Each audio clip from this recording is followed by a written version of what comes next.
India black తరఫున Congress, CPI మద్దతుతోటి, ML పార్టీలు, ఇతర వామపక్ష పార్టీల మద్దతుతోటి ఇక్కడ సిపిఎం అభ్యర్థిగా అప్పల నర్స, వాచిపెంట అప్పల నర్స పోటీ చేస్తున్నారు. అతను యువకుడు, చదువుకున్నవాడు, గిరిజన సమస్యల మీద అవగాహన ఉన్నవాడు.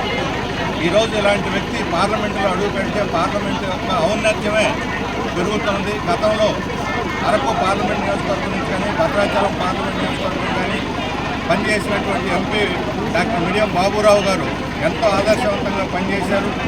ఆస్తులు సంపాదించుకోవటం, బ్యాంకులకు రుణాలు ఎగ్గొట్టడము, లేకపోతే దొంగ సర్టిఫికేట్లు పెట్టి కులాన్ని తారుమారు చేయడం, ఇలాంటి తప్పుడు పనులు ఏవి కూడా కమ్యూనిస్ట్ పార్టీ నాయకులు కార్యకర్తలు కానీ మా అభ్యర్థికి అటువంటి చరిత్ర కూడా లేదు.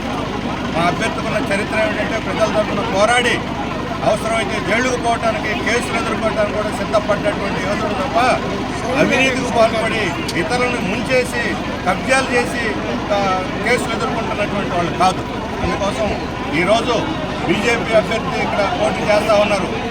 ఇక్కడ బీజేపీ అభ్యర్థికి పోటీ వేయటం అంటే కేంద్రంలో మోడీ రావటమే. కేంద్రంలో మోడీ వస్తే మన రాష్ట్రానికి మూడినట్లే. మన రాష్ట్రానికి కాదు, ఈ అరకు పార్లమెంట్ నియోజకవర్గానికి మొత్తానికి కూడా మూడినట్టు అవుతుంది. ఇక్కడ ఉన్నటువంటి ధనుల మీద, ఇక్కడ ఉన్నటువంటి సహజ సంపద మీద, ఇక్కడ ఉన్నటువంటి అడవుల మీద వాళ్ళకి ప్రేమ తప్ప అవసరం మొత్తం గిరిజనులందరూ కూడా ఖాళీ చేయించి ఊళ్ళు ఖాళీ చేసి ఈ సంపదనంతా కూడా అదాని లాంటి వాళ్ళకి కట్టబెట్టడానికి వాళ్ళ దగ్గర వందల కోట్లు లంచాలు మింగి చేయడానికి ఈరోజు వీళ్ళు పత్రం వేశారు. అందుకనే ఇక్కడ కాంగ్రెస్, సిపిఐ వామపక్షాలు బలపరుస్తున్నటువంటి సిపిఎం అభ్యర్థిని గెలిపించాలని కోరుతున్నాం. ఈ రాష్ట్రంలో ఉన్నటువంటి వైఎస్ఆర్ కాంగ్రెస్, టీడీపీ ఈ రెండు పార్టీలు కూడా బీజేపీకి పరోక్షంగా ప్రత్యక్షంగా మద్దతు ఇచ్చే వాళ్ళకి భజన చేస్తూ ఉన్నాయి. ఇక్కడ ఎవరు గెలిచినా సరే ఈ రెండు పార్టీలకు ఎవరు ఓటేసినా బీజేపీకి ఓటేసినా, మన రాష్ట్రానికి అన్యాయం చేసి ద్రోహం చేసిన బీజేపీకి ఓటేస్తే మన వెళ్తూ మనం కన్ను కొట్టుకున్నట్టే.